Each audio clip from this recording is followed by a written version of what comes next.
In the name of the Father, and of the Son, and of the Holy Spirit, Christ is in our midst. Glory be to Jesus Christ. Glory forever. When I speak at this volume, can everyone hear?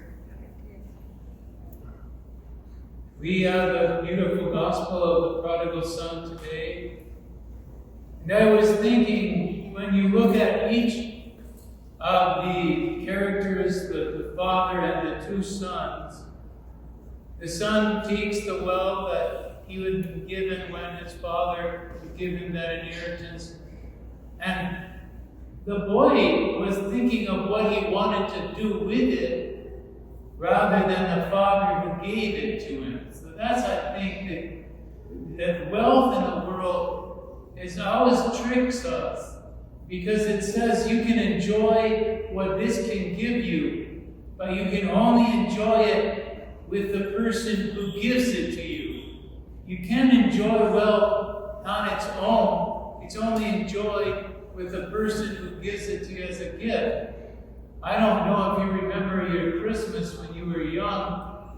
You opened your presents, but you wanted your mom and dad there to see you open the presents. You enjoyed them most when everybody was together. Don't we enjoy ourselves with the wealth that God gives us when we're together? Now when we're apart. So that young boy was fooled. He thought that the wealth he was going to get was the most important thing. But the most important thing was the people who loved him that gave it to him. It wasn't that he didn't love them anymore. He just put secondary things first. He should have put first things first. He should have put love first. And then all those things he would have had anyway. But he didn't do it. So he went, and rather than having friends, rather than having loved ones who would do everything for him, I want to make this clear, rather than having loved ones who would do anything for him, and give him anything to make him happy, because his happiness was their happiness. He had friends that only were around him because of what he could give them. And as soon as it ran out, they ran away. And he was alone. The way he was alone when he left his father and his father's house and his brother. It didn't make him happy. Maybe for a while it gave him some partying, but it didn't keep him happy. And not only did he lose the loves that really he would never have lost because they were with him, he lost the loved ones. He lost the wealth that came from the loved ones. And then he lost the friends that he never had anyway. He lost.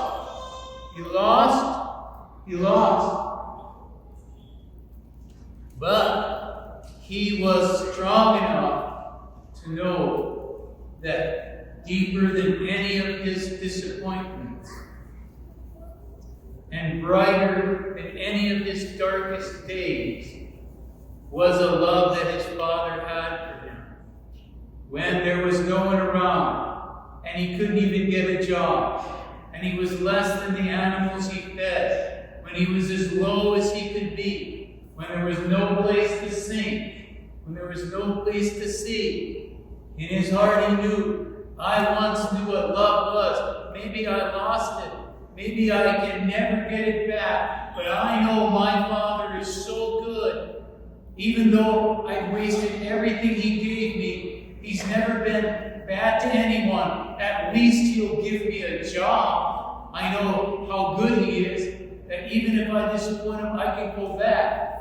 So he went back. He had the courage to go back. And let me say, my brothers and sisters, sometimes when we disappoint others, and when we're guilty because we disappoint God, we must have the courage to go back. It takes courage to change your direction. It takes strength and honor even to know that you can recover, that you can change, that you can do better, that that person must see in your life that you have improved, that you've made your mind up to say you're sorry and to apologize and to join the good graces of the person who loves you. So that's why he had courage.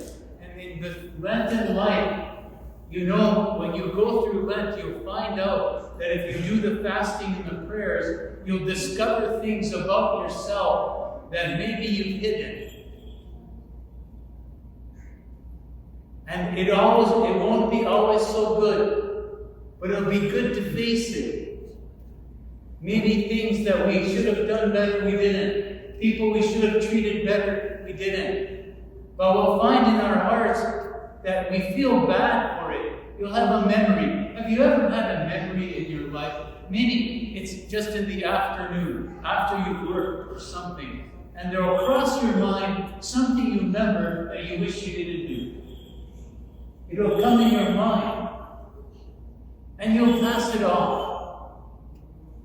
But it's as if God is saying, I love you, but maybe I'm sending you this thought because eventually you may see that person again, and you can offer kindness, whereas before you were indifferent, whereas before you didn't know they were there. Something like that. So there's an opportunity in these troubling thoughts to calm the waters of your own soul. Of these troubling thoughts to calm the waters of your own soul. All of us have that. That's a blessing. But it takes the courage to face those things rather than forget them. We shouldn't clutter our minds with old things and old hurts that don't do us any good or anyone else. We should clear it out. Once I read in this country magazine, it says, nothing cleans the house better than knowing that company's coming. Isn't that true? So when you know that God's coming, we can clean the house of all the things that shouldn't be there. So he had courage to come back to his father. And then that's the young son. I feel it's good. He knew that love was still there waiting for him. He didn't know what kind of love it was. Can everyone still hear me? Or am I speaking too loud? I love the gospel, so I'm getting even more excited. Wait now till I tell you about the Father. This is my feeling, and I got this from reading beautiful meditations by Metropolitan Anthony Bloom. There's a little book called Meditations.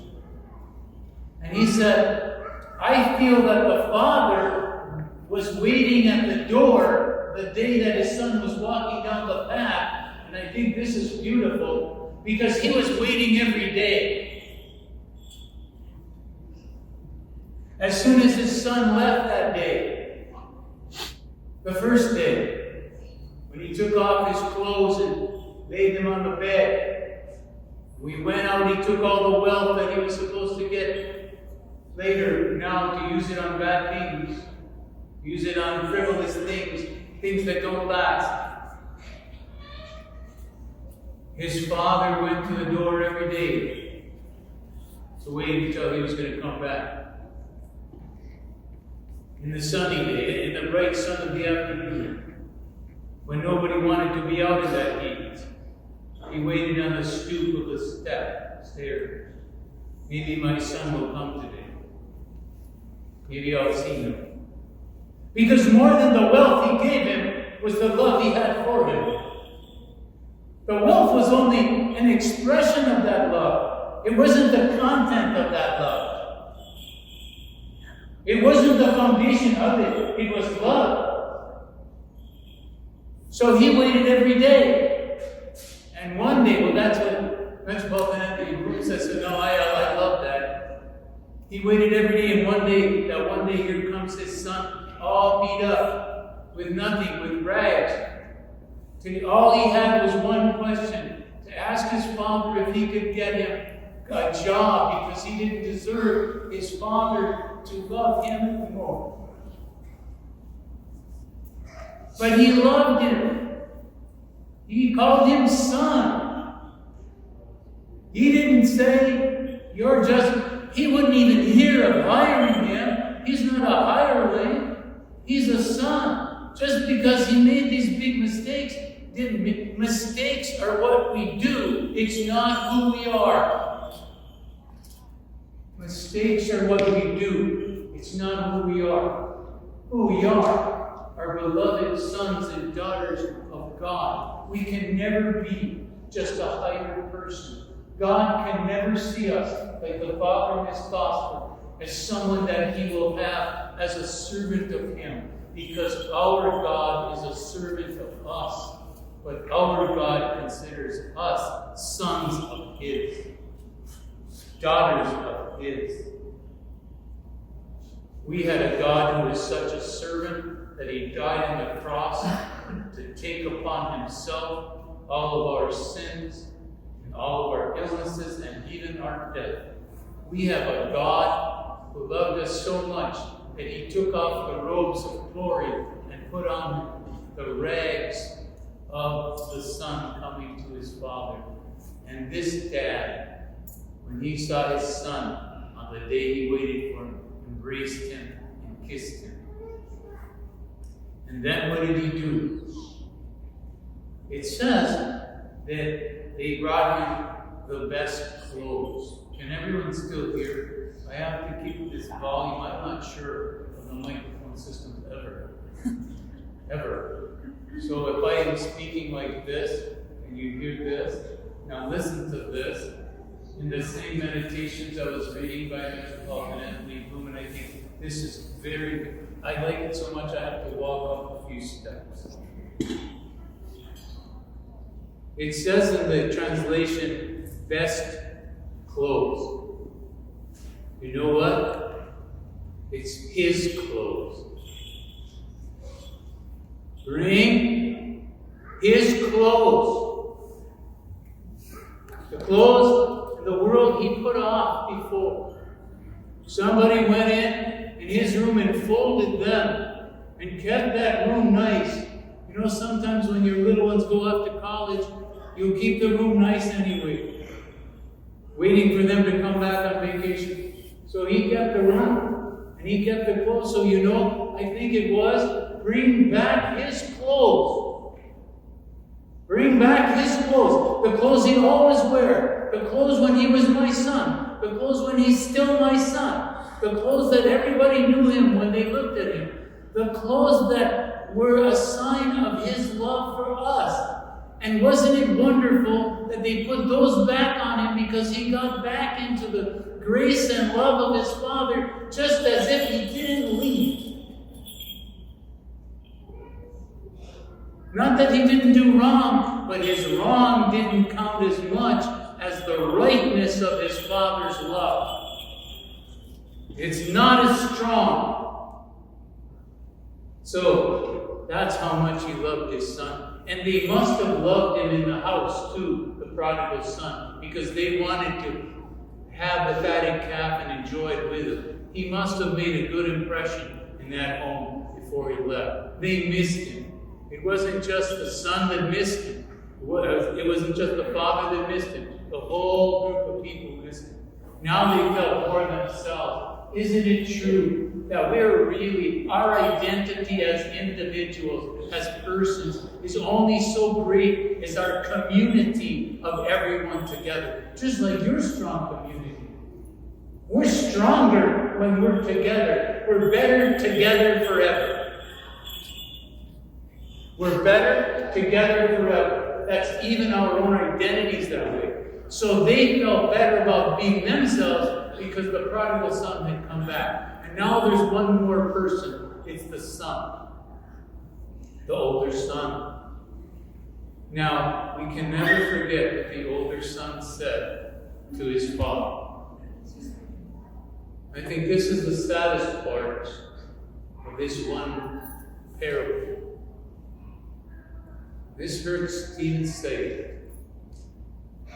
His brother, the prodigal son's older brother, the difference between the brother and the father is this. The prodigal son's older brother said, "Your son," to his dad. Looked at his dad and said, "Your son the one who wasted his will. You killed the fatted calf for him, but not for my sons and me. Why didn't he say my brother?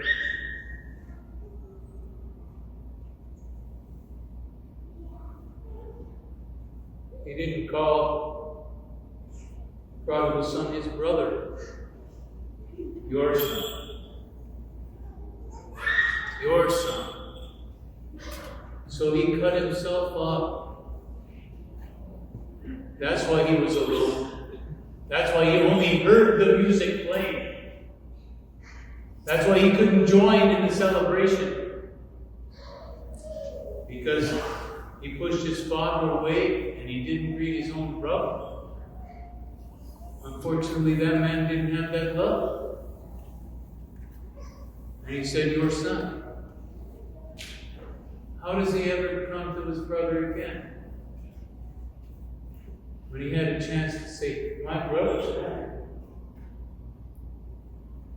Brothers and sisters, I know hard things happen to us.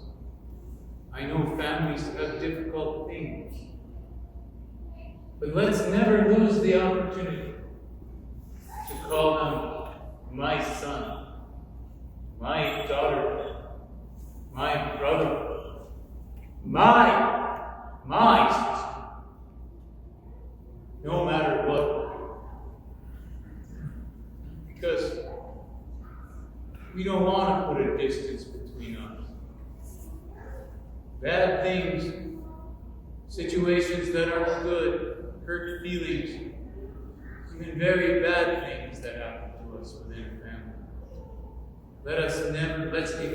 Let's not make them as important as the bond of love we have with them. So I just thought of that. What a sad thing for that older brother, your son.